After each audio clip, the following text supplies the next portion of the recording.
Minasan, konnichiwa. Balik lagi di channel Mimin. Apa kabarnya kalian semua? Semoga kabarnya baik-baik saja. Di video kali ini Mimin bakalan bacain alur cerita anime yang berjudul Shunjike no Kodomotachi. Anime ini rilis tahun 2025, genrenya komedi, romance, dan juga seinen. Anime ini bercerita tentang keluarga Shunji, sebuah keluarga yang tinggal di kawasan elit, daerah Satagaya, Tokyo. Keluarga Shunji mempunyai 2 putra dan 5 putri cantik. Putra sulung mereka bernama Arata. Arata telah disiapkan untuk menjadi penerus dari sang ayah. Namun suatu hari ayahnya mengumumkan sebuah kabar yang mengejutkan. Ternyata mereka semua bukanlah saudara kandung dan diadopsi oleh sang ayah ketika masih kecil dulu. Tentu kebenaran ini akan membuat kehidupan mereka berubah. Oke, seperti apa alur lengkapnya? Langsung saja ke video intinya. Audio Jungle. Anime berfokus kepada keluarga orang kaya di sebuah kota bernama keluarga Shunji. Di keluarga tersebut terdapat 2 anak laki-laki dan 5 anak perempuan. Mereka hidup dengan tenang dan menikmati kekayaan orang tuanya. Di sana terdapat MC kita bernama Arata yang berumur 17 tahun. Terus putri sulung bernama Bandri berumur 18. Terus yang lainnya ada Shion, Oka, Seiha, Minami, dan yang paling kecil bernama Lollipop Kotono. Nampak mereka sedang berkumpul di suatu ruangan begitu, dan di sana Arata sedang dihadapkan dengan di umurnya yang baru gede, alias masa pubertas, yang sedang mengincar cinta monyet. Di sana saudarinya merasa si Arata ini sedang ngomongin hal-hal yang kagak-kagak, sehingga dia diserang sama anjing hitam.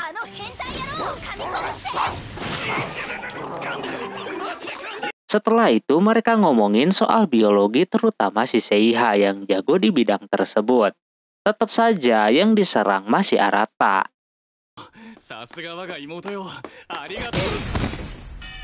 Terus Oka mengatakan kalau hari Sabtu mereka akan mengadakan suatu acara.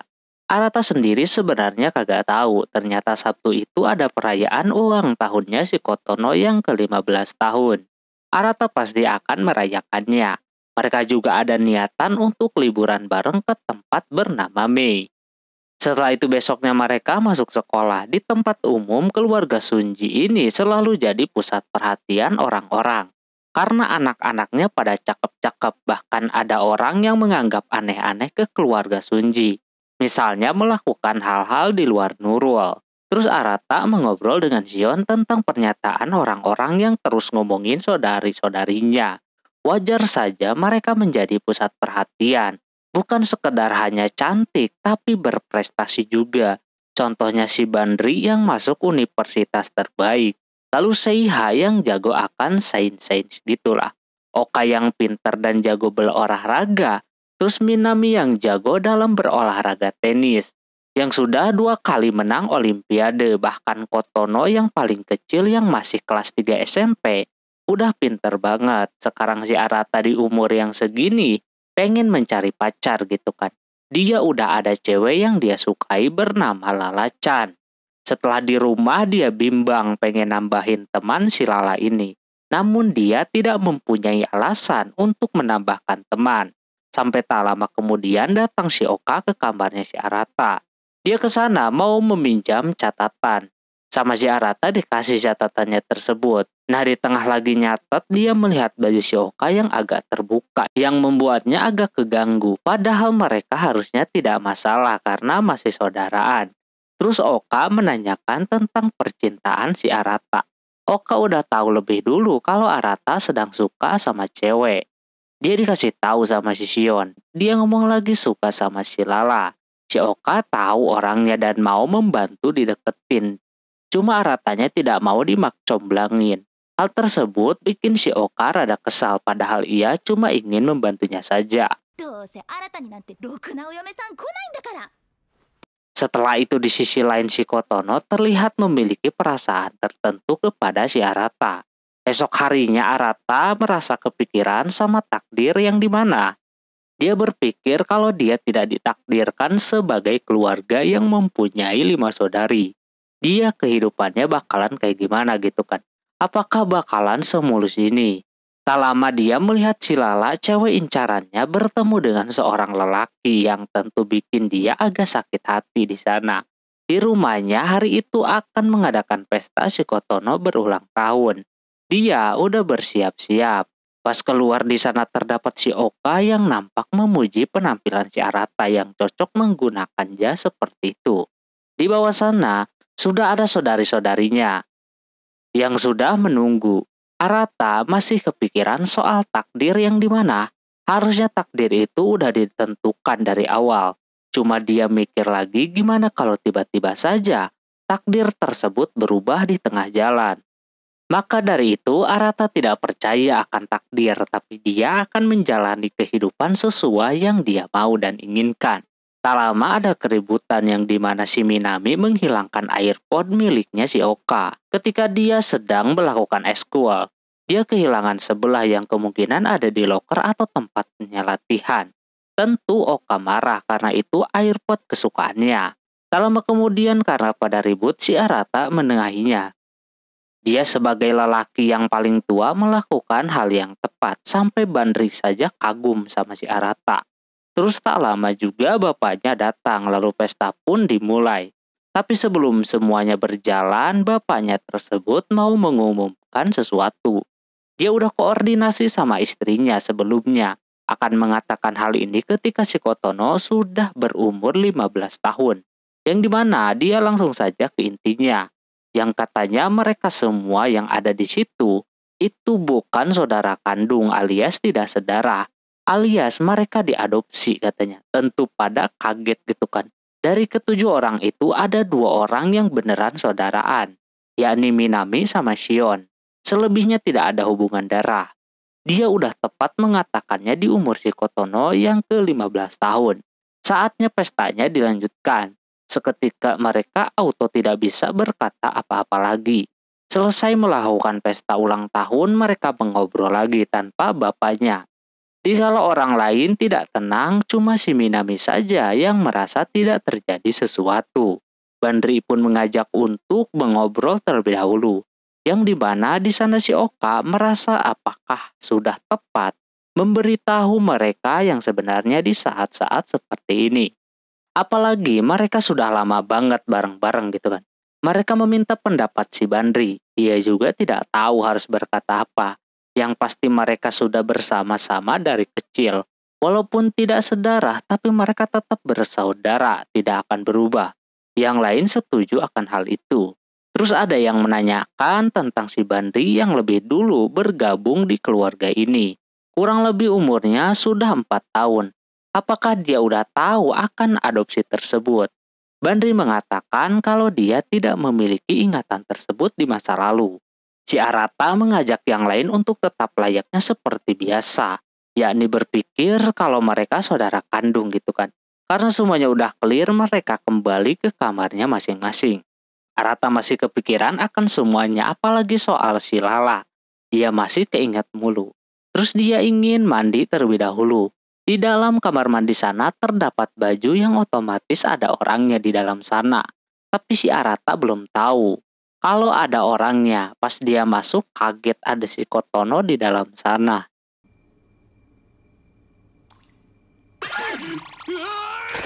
Arata cepat-cepat keluar, namun Kotono meminta si Arata untuk menggosok punggungnya seperti biasa. Mau gak mau si Arata lakonin. Dia mengatakan kalau si Kotono ini tidak seharusnya menyuruh digosokin terus. Karena dia juga sudah kelas 3 SMP gitu kan. Tapi si Kotono tetap suka dengan kekuatan si Arata ini. Terus sebelum udahan Arata mengingatkan sesuatu kepada si Kotono. Sementara di sisi lain ada si Oka yang masih ngeteh. Lama datang si Shion. Dia menanyakan kepada si Shion soal si Arata gimana habis kejadian ini. Tapi Shion mencoba untuk membuat si Oka penasaran. Tentu Arata walaupun anak adopsi, dia tetap putra sulung yang akan menjadi penerus bapaknya nanti. Jadi kemungkinan dia akan menjaga semua saudaranya supaya tetap menjadi saudara. Kecuali mungkin kalau terjadi hal yang lain adalah soal pernikahan. Kemungkinan bisa saja di antara mereka bisa jadi, soalnya udah mendengar kagak sedarah itu. yang mungkin bisa bikin semuanya berubah. Di sisi lain benar aja kejadian jir antara Arata dan Kotono. Tapi si Oka merasa kejadian itu tidak bakalan terjadi. Walaupun bukan saudara kandung pun mereka tidak akan melakukannya. Memang mungkin akan terjadi, tapi Oka tidak bisa membayangkan hal tersebut. Dia menanyakan apa yang terjadi kepada si Arata dan Kotono ketika di tempat bermain. Yang dimana katanya si Kotono mengatakan kalau dia suka sama si Arata. Lantas Oka kaget gitu kan si Kotono seberani itu. Kata si Shion, mungkin umur-umur segitu memang suka demikian. Makanya hal yang tadi dia katakan bisa saja terjadi. Hal tersebut hampir saja kejadian, yang dimana si Kotono kembali mengutarakan perasaannya. Namun Arata tidak akan terbawa suasana. Walaupun mereka bukan saudara kandung asli, tapi tetap aja dia sebagai lelaki yang paling tua, kudu bijak. Dia akan terus menjaga saudarinya dan menjaga supaya saudarinya hidup bahagia. Digituin dia baru bisa mengerti. Lalu si Arata keluar. Terlihat dia hati-hati ketika keluar dari kamar mandi. Karena takut ketahuan padahal ada satu orang yang udah tahu tentang itu. Di sisi lain bapaknya sudah menepati janjinya kepada istrinya kalau dia udah mengatakan semuanya kepada anak angkatnya tersebut. Apa mungkin emaknya ini sudah meninggal ya? Lama kemudian muncullah si Bandri. Shin kembali kepada Arata yang mau ke kamarnya. Tak lama pas dia masuk ke dalam kamarnya, di dalam sana terdapat si Seiha yang sudah nungguin. Entah dia mau ngapain di kamarnya si Arata ya kan tidak seperti biasanya. Entah mengapa dia di sana ngomongin soal kamarnya si Arata yang kelihatan terapi. Padahal kamar dia yang paling kecil dibandingkan yang lain. Setelah waktu itu dia kalah sweet sama si Oka, makanya dikasih kamar kecil seperti itu. Lalu orang ini tiba-tiba saja mendorong si Arata seperti itu lalu mau melakukan sesuatu sama si Arata. Dia kagak ngerti maksudnya apaan gitu kan. Apakah sikap aslinya si Seiha kayak begini? Padahal sikap aslinya barbar banget. Katanya dia cuma mau mengecek hatinya saja apakah ada kelainan dalam hatinya. Soalnya dia tahu apa yang terjadi sebelumnya. Yakni dia mendengar apa yang terjadi di kamar mandi. Seketika Arata auto kagak bisa ngapa-ngapain lagi. Apalagi ini anak tahu semuanya yang diomongin si Kotono. Namun dia bersyukur kalau si Arata kagak ada kelainan dalam hatinya. Dan sikap yang dia tunjukkan kepada si Kotono sudah tepat. Karena kalau saja dia terbawa suasana dan tidak bertindak layaknya putra sulung, auto berbahaya dan pasti akan berbeda cerita. Seperti yang dirinya tahu kalau sekarang mereka dikejutkan sama pernyataan bapaknya. Kalau mereka bukanlah saudara kandung. Yang otomatis kagak ada hubungan darah dan otomatis juga menurut hukum mereka masih bisa dipersatukan alias menikah. Dan emang dari negara seperti Jepang pun nikah sama yang sedarah pun tidak boleh teman-teman. Aku pernah dengar dari orang tua kalau nikah dengan sepupu pun harusnya tidak boleh. Nanti akan terjadi sesuatu sama keturunannya. Itu gak tau bener gak tau enggak sih. Coba yang tahu tulis di kolom komentar teman-teman. Setelah ngomong panjang lebar, anak ini pun keluar dari kamar si Arata. Dia yang lebih tua daripada Arata pengen disebut panggilan yang lebih lembut. Di luar sana ketika dia sedang diam ada si Minami. Seiha langsung pergi dari situ. Dan pada akhirnya dengan kejadian yang sudah terjadi hari itu dari mulai percintaannya dan keluarganya membuat Arata tidak bisa tidur sama sekali. Ketika dirinya mau berangkat sekolah di sana tiba-tiba saja si Bandri menggunakan kostum suster gitu sama si Kotono. Entah maksudnya dia berpakaian seperti itu buat apa. Tapi si Arata kagak bisa nolak akan hal itu. Kalau mereka kawaii. Terus Kotono udah waktunya pergi ke sekolah. Pas berangkat itu, Shion mengatakan mungkin setelah kejadian kemarin si Bandri berusaha menghibur saudaranya dengan pakaian seperti itu. Di perjalanan menuju ke sekolah seperti biasa banyak yang melihat saudarinya si Arata. Mereka merasa tertarik gitu kan karena tampil menawan terus setiap hari. Shion mengatakan apa reaksi orang-orang kalau tahu mereka bukan saudara kandung asli. Pasti pada kaget dah. Tapi dia melihat cewek-cewek ini keren banget bisa menyembunyikan sesuatu yang mungkin bikin mereka kepikiran, tapi masih bisa tampil biasa saja. Mungkin di dalam hati mereka perasaannya campur aduk. Shion agak kasihan kepada si Kotono sang bungsu yang pastinya masih agak labil. Di sekolah, Arata tidak berhentinya memikirkan hal yang sama tentang keluarganya tersebut. Dia masih bertanya-tanya apakah benar gitu kan semua yang terjadi ini. Lama kemudian ada si Minami datang. Arata merasa aneh, tumben-tumbenan dia kagak eskul. Kata si Minami lagi libur. Si Arata mengajaknya untuk bermain dulu, lumayan buat mengisi waktu luang. Dia merasa bangga dengan si Minami yang jago dalam suatu bidang. Bahkan dia pernah juara 3 kali dan mau masuk Olimpiade juga. Perguruan tinggi pasti senang memiliki dia nanti. Tak lama kemudian ada beberapa orang yang mendekati si Minami untuk meminta foto dan lain-lain. Terlihat dia populer banget. Dia mengatakan kalau dia populer itu gara-gara dia mengupload foto menggunakan baju lelaki. Jadi cewek-cewek pada tertarik. Awas saja kalau Minami sampai menjadi daya tarik cewek gara-gara itu, ucap si Arata. Nah ternyata si Minami tidak latihan itu dia terkena masalah. Yang dimana dia tidak lulus kompetensi. Memang olahraganya bagus, cuma dia di pelajaran yang lain lemah. Makanya hari ini dia diliburkan biar bisa belajar. Mendengar itu Arata inisiatif untuk mengajaknya belajar bareng. Lalu mereka pun pergi ke tempat karaoke, bukan untuk bernyanyi melainkan belajar. Di sana Arata mengajari si Minami matematika. Tapi di tengah lagi ngajarin si Minami, dianya malah mau karaokean. Terbukti pas ngerjain soal latihan dia masih salah banyak dan dia kembali main-main lagi dengan mau karaokean. Tapi hal tersebut bikin si Arata senang melihatnya bernyanyi. Mungkin dia harus mendapatkan hiburan semacam ini. Dikala otaknya sedang mumet. Sesudahnya pas keluar dari sana, dia melihat si Lala yang lagi sama laki-laki. Arata langsung mengumpat. Lalu habis itu mereka pun akhirnya pulang. Si Minami senang banget bisa main karaoke. Di sana si Arata menanyakan soal kejadian kemarin. Apa tanggapannya? Minami merasa kalau perkataan bapaknya kagak bakalan salah. Selanjutnya dia mungkin akan berfokus mencari orang tua aslinya.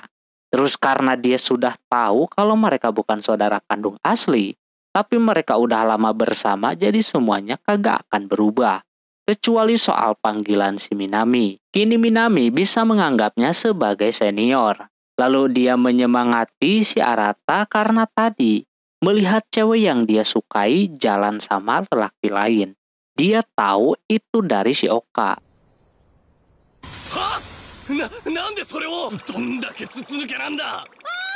Sesampainya di rumah, Minami memberikan kue kesukaannya si Oka, beserta air pot yang kemarin ketinggalan. Akhirnya dia bisa menemukannya di loker eskul.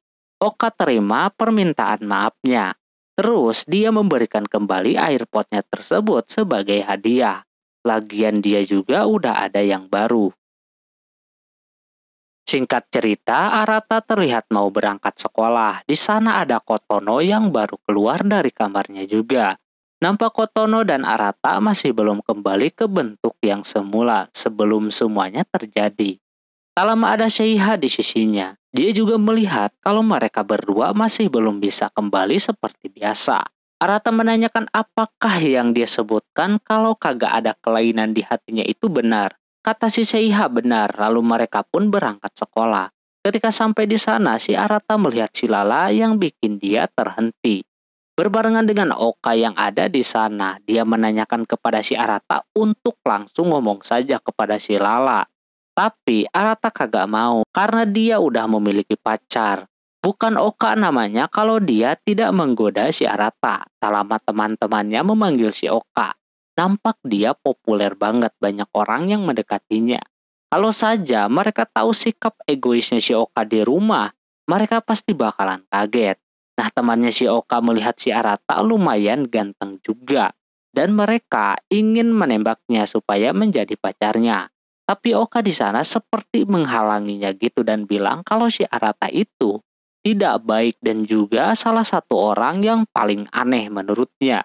Tapi ketika dia memberitahu itu, kupingnya tiba-tiba saja memerah dan langsung mengajak teman-temannya itu buat pergi dari situ. Akhir pekan, mereka akan berlibur ke taman bermain Whitney untuk merayakan ulang tahunnya si Kotono. Pas akhir pekan tiba, mereka pada kesana dah nampak ramai banget di tempat itu. Dan langsung disambut dengan boneka Whitney. Mereka dikasih uang jajan sama bapaknya dan uangnya tersebut dipakai ke tempat bermain yang kelihatan mewah banget. Di situ Minami sudah langsung kelaparan yang otomatis si Bandri akan membelikan makanan buat mereka semuanya. Dia meminta yang lain untuk tidak kemana-mana. Namun ternyata pas Bandri dan Arata beli makanan, mereka sudah tidak ada di tempat. Dia bakalan sulit menyuruh mereka buat diam di tempat. Alhasil, mereka berdua pun duduk terlebih dahulu. Ditelepon sama si Arata juga kagak ada yang angkat sampai pada akhirnya Bandri ngajakin buat jalan-jalan berdua saja. Siapa tahu nanti ketemu di jalan gitu kan. Terus makanan yang tadi dibeli terpaksa sama si Arata dihabisin sampai perutnya gendut macam itu. Mereka berdua jalan-jalan layaknya sedang berkencan. Bahkan Bandri menggoda si Arata dengan cara bergandengan tangan kayak begitu. Ditambah tangannya nyenggol-nyenggol dikit gitu kan.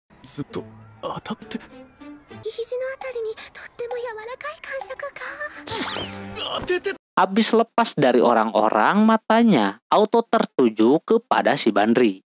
Karena emang ini cewek cantik banget, jadi si Arata harusnya bersyukur bisa bergandengan tangan dengan si Bandri kayak tadi. Yang mungkin semua orang tidak bisa. Karena hal itu kebayang terus dalam dirinya yang akhirnya membuat si Arata tidak berdaya. Habis itu mereka pun pada bermain beberapa wahana di sana sambil nelponin saudaranya juga ya kan. Tapi belum kunjung diangkat juga. Sampai di mana setelah beberapa kali naik wahana, akhirnya si Shion mengangkat teleponnya. Katanya mereka sedang ada di tempat impian. Sementara mereka berdua lagi di wahana jungle. Dari sini udah beda jauh tempatnya. Di sana yang sedang berada di tempat impian merasa itu adalah salah mereka berdua. Padahal yang memisahkan mereka adalah mereka juga yang kabur duluan. Di waktu kayak begini, apalagi ngerayain si Kotono yang ulang tahun. Mereka harus menghiburnya. Selanjutnya, mereka akan menaiki wahana lagi. Siapa tahu nanti bertemu dengan putra-putri sulungnya. Next, akan ke wahana halilintar yang ingin dinaikin si Kotono. Sementara Bandri dan Arata terlihat mereka berdua sedang beristirahat. Karena udah tahu keberadaan yang lain, jadi mereka rada sedikit tenang. Melihat Bandri yang terlihat terus terang membuatnya bertanya-tanya soal pernyataan bapaknya kemarin. Dia seorang yang lebih tua daripada yang lain tidak akan berubah sama sekali. Dengan keputusannya kalau dia akan tetap akan menjadi putri sulung ke-6 saudaranya. Dia akan melindungi saudaranya sampai dia mati. Walaupun memang Bandri harus rada sedikit menanyakan banyak hal tersebut kepada bapaknya soal masalah ini. Mendengar hal tersebut tentu bikin si Arata juga tenang, apalagi dia kalau di hadapan si Bandri berasa dijagain terus dari kecil ya kan. Terus tak lama kemudian pas mereka mau lanjut lagi mencari saudaranya, tiba-tiba saja ada bocil yang lari sambil membawa minuman yang tidak sengaja kesandung. Minuman yang mengarah kepada si Bandri. Dia langsung melindungi si Bandri dengan gerak cepat.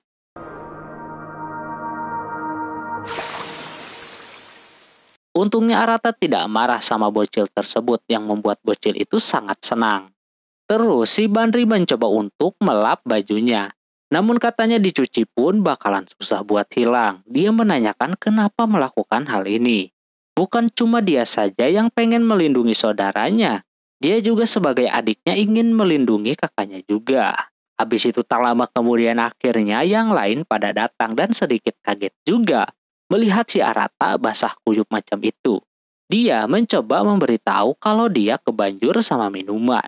Karena mereka udah berkumpul, yang lain ngajak buat naik wahana yang lainnya juga. Bandri masih agak sedikit syok di sana. Di perjalanan pas mau naik wahana, tiba-tiba si Bandri ingin memegang tangannya si Arata. Sehabis naik wahana, mereka akan lanjut kembali. Namun sebelum dilanjutkan, si Arata pengen ke toilet dulu. Disusul oleh Shion sama si Kotono. Nah, ketika ketiga orang itu pergi, si Seiha memberitahu berita hangat kepada yang lain. Soal si Kotono yang di kamar mandi itu. Seiha menceritakan semuanya kalau Kotono menyampaikan rasa sukanya kepada si Arata. Sambil memeluknya pula. Lantas yang lain merasa tidak percaya gitu kan. Kok bisa-bisanya si Kotono melakukan hal tersebut? Cuma di sana Seiha memberitahu setelah kejadian tersebut. Dia mengecek getaran jantung si Arata, ada yang aneh atau kagak. Udah menggunakan cara ekstrim tapi dia tidak menemukan hal yang mencurigakan. Dia si Arata masih nyadar kalau si Kotono ini adalah adiknya. Mereka juga tidak percaya Seiha sampai segitunya melakukan hal yang se-ekstrim ini kepada si Arata. Dia cuma mau memastikan kalau sampai dia deg-degan dekat sama saudaranya, patut untuk dicurigai. Terus juga mereka pada baru tahu kalau sebelum itu pernah kejadian di tempat permainan yang dimana si Kotono mengungkapkan rasa sukanya kepada si Arata. Mungkin ditambah dengan pemberitahuan yang diberikan bapaknya membuat dorongan perasaannya bisa menjadi realistis. Karena kagak ada hubungan darahnya itu. Tapi untungnya Arata masih waras. Bandri pun kemarin mengobrol sama bapaknya tentang orang tuanya. Namun belum diketahui alias untuk saat ini anggap aja dia itu tidak mempunyai orang tua. Sekarang yang bisa mereka lakukan adalah melakukan hal-hal yang mungkin bisa memunculkan benih-benih cinta. Setelah tahu kalau Arata memang tidak ada pikiran kayak begitu. Tinggal dari cewek-ceweknya ini. Tak lama kemudian 3 orang tadi datang lagi. Mereka akan lanjut lagi main wahana. Tapi sebelum naik wahana, mereka akan ke tempat souvenir terlebih dahulu. Terlihat Arata udah kecapean banget, namun melihat Kotono udah kayak biasa lagi, bikin Arata rada sedikit tenang di sana. Setelah itu ketika yang lain pada milih souvenir, si Arata di luar lagi nungguin. Dia kaget ada orang yang lewat mirip si Lala-chan. Dibarengi dengan Oka yang keluar juga, nampak dia tidak membeli apa-apa. Tidak seperti saudarinya yang lain. Dia merasa kalau si Arata ini cowok yang langka yang tidak punya hal-hal yang memenuhi kamarnya. Di tengah itu si Oka membahas soal hubungan darah. Baru saja 3 hari setelah pengumuman dari bapaknya, Oka udah mulai berubah. Pastinya salah satunya soal perasaan. Disuruh buat tidak mengarah ke sana pun tetap aja ini anak tidak mau mendengar. Malah dia mengatakan kalau dia suka sama si Arata. Sebelumnya Arata pernah mengobrol dengan si Shion terkait perasaannya. Apakah menganggap saudarinya sebagai perempuan atau tidak? Tentu tidak, katanya. Selama 16 tahun mereka sudah bersama-sama, tidak akan membuat si Arata berubah begitu saja. Terus terkait rasa suka si Kotono sebelumnya dia udah bisa diatasi. Kembali kepada Arata dan Oka yang dimana Oka menyampaikan kalau dia suka sama si Arata. Padahal sebelumnya dari kecil mereka berdua udah dianggap seperti anak kembar yang memiliki pola pikir yang sama. Tapi kali ini berbeda. Dia juga sedikit ngomongin soal si Kotono yang mencoba dekat-dekat dengannya. Cuma di situ Oka tidak ngapa-ngapain lagi dan dia pergi dari tempat tersebut. Di tengah jalan Oka keingat dengan perkataan si Seiha yang dimana si Kotono memeluk si Arata sambil mengatakan sukanya. Hal tersebut bikin dia langsung bingung mengapa dia melakukan hal yang sama juga. Keesokan harinya terlihat Arata sedang berolahraga. Dia keinget terus-terusan dengan masalah-masalahnya. Makanya dia berolahraga, biar agak segar otaknya. Tak lama datang si Minami yang mau latihan juga. Dia kagum melihat Minami kagak males-malesan. Dia merasa kalau semuanya kayak si Minami, semuanya akan sukses. Ternyata orang ini ke situ bukan untuk latihan, melainkan ke hal yang lain. Yang dimana dia kemarin pas lagi beli souvenir mau memilihkan bonekanya buat si Oka. Namun mereka bingung mau membelikan Oka warna apa, jadinya si Minami akan langsung tanyakan saja kepada orangnya. Pas dia keluar dan mau menanyakannya langsung kepada si Oka, dia malah mendengar kalau Oka suka sama si Arata. Seketika dia kagak jadi nanya. Nah dia tuh mau nanyain soal itu kepada si Arata. Cuma dia kagak tahu harus nanyainnya kayak gimana. Sampai pada akhirnya dia mencoba memberanikan diri. Nanya, walaupun sebenarnya cuma nanya-nanya tipis. Apakah terjadi sesuatu antara dia dengan si Oka? Arata bilang kalau dia dengan Oka saat ini baik-baik aja. Walaupun sebelumnya memang dari kecil mereka suka ribut, tapi sampai saat ini aman-aman aja.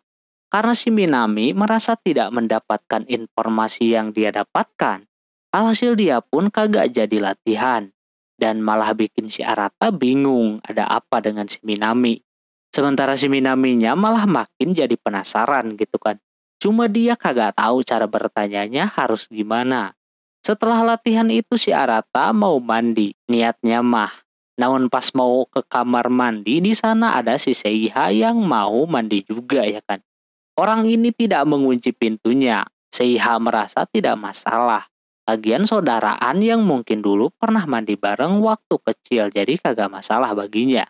Tapi ini jadi masalah buat si Arata. Jadi dia nunggu si Seiha masuk dulu. Pas mau pergi karena bajunya masih berserakan sama si Arata dirapihin. Di sana dia melihat ada cincin yang dipakai sama si Seiha. Katanya itu cincin peninggalan ibunya. Walaupun masih longgar tapi tetap ia pakai. Dia lepas kayak gitu takutnya hilang gitu kan. Karena begitu si Arata pun keluar, tidak jadi mandi. Tapi dia masih berharap bisa mandi. Habis itu ketika Arata udah mengganti pakaiannya, di sana tiba-tiba aja ada si Bandri yang masuk ke kamarnya si Arata. Dia terkejut dengan kamar kecilnya si Arata yang terlihat rapi.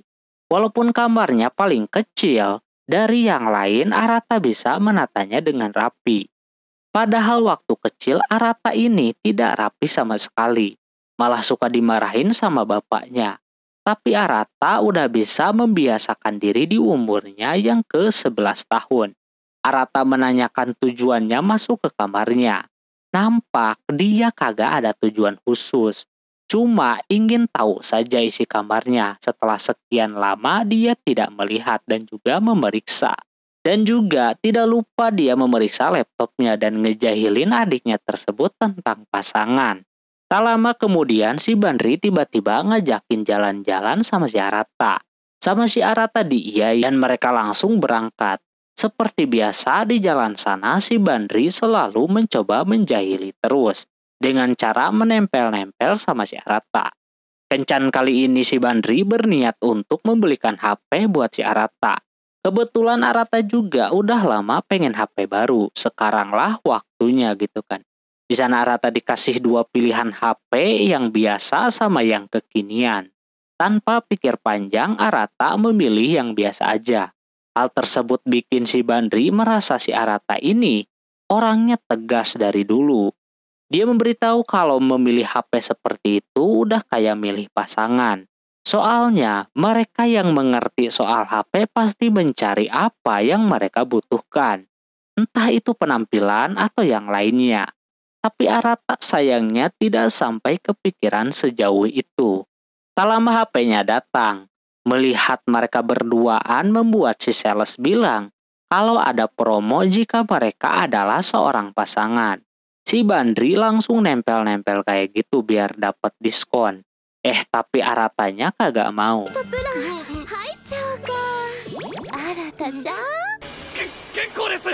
Sayang banget, padahal lumayan diskonnya. Arata merasa aneh dari tadi si Bandri terus-terusan menjahilinya tanpa henti. Selanjutnya pun tidak langsung pulang. Dia mau membeli es krim terlebih dahulu. Pas sedang memakannya, si Bandri masih memikirkan adik-adiknya. Apakah dia harus membawanya juga? Menurut Arata kagak, soalnya itu es krim bakalan meleleh di tengah jalan. Dia keinget sama mereka yang masih umur 11 tahun. ketika es krim si Kotono diambil sama Minami. Karena Kotono orangnya kalem, jadinya sama si Oka dimarahin dan si Kotono cuma bisa sedih di balik lemari, bahkan dia dapat julukan peri lemari. Hal-hal tersebut tidak bisa dilupakan sama si Banri. Di sisi lain, si Kotono terlihat lagi lihat-lihat foto kemarin. Dia sangat senang bisa bermain bersama seperti itu. Namun ada chat dari grup keluarga kalau si Banri lagi main sama si Arata. Di sana dia coba positive thinking dan mau belajar terlebih dahulu. Nah, sehabis makan es krim, si Banri awalnya mau mengajak ke tempat yang lain. Tapi tiba-tiba aja si Banri ada urusan mendadak. Si Arata sebelum berpisah dia menanyakan kenapa dia tidak berkencan saja dengan pacarnya. Lantas dia merasa kalau si Arata masih belum dewasa seperti dirinya. Habis itu, dia pun pergi dengan banyak orang yang melihat ke arah si Banri, yang memang cantik banget. Setelah di luar, dia menelpon kepada si Minami kalau si Arata baik-baik aja. Tidak ada yang aneh dengan dirinya. Nampak mereka berdua udah koordinasi sebelumnya dan Minami pengen memastikan soal si Oka itu. Tapi tidak ada kejelasan. Walaupun udah tahu kagak ada apa-apa, tapi dia masih bertanya-tanya. Apakah benar kagak ada apa-apa gitu kan? Apa dia salah dengar doang atau gimana? Sampai pada akhirnya dia mengirim pesan yang niatnya ke si Banri gitu kan. Kalau kejadian kemarin mungkin dia salah dengar. Nah, pas dikirim itu dia kaget karena pesannya kekirim ke grup keluarga. Yang otomatis dia cepat-cepat menarik pesannya tersebut. Dia dagdikdugder banget takut pesannya udah dilihat sama yang lain. Selama Okanya datang ke sana, dia mau mandi juga katanya, yang otomatis kemungkinan Oka tidak membaca itu pesan. Dia merasa memang kagak ada yang membacanya. Tapi ternyata udah ada yang membacanya lebih dulu, yakni Kotono. Waduh, gimana tuh jadinya? Oke, mungkin segitu dulu untuk anime ini. Bila anime ini mau dilanjutkan, silakan like yang sebanyak-banyaknya. Mohon maaf bila ada kesalahan dalam penyebutan nama, tempat, atau yang lainnya. Dan sampai jumpa di anime selanjutnya. Jamatane, bye-bye.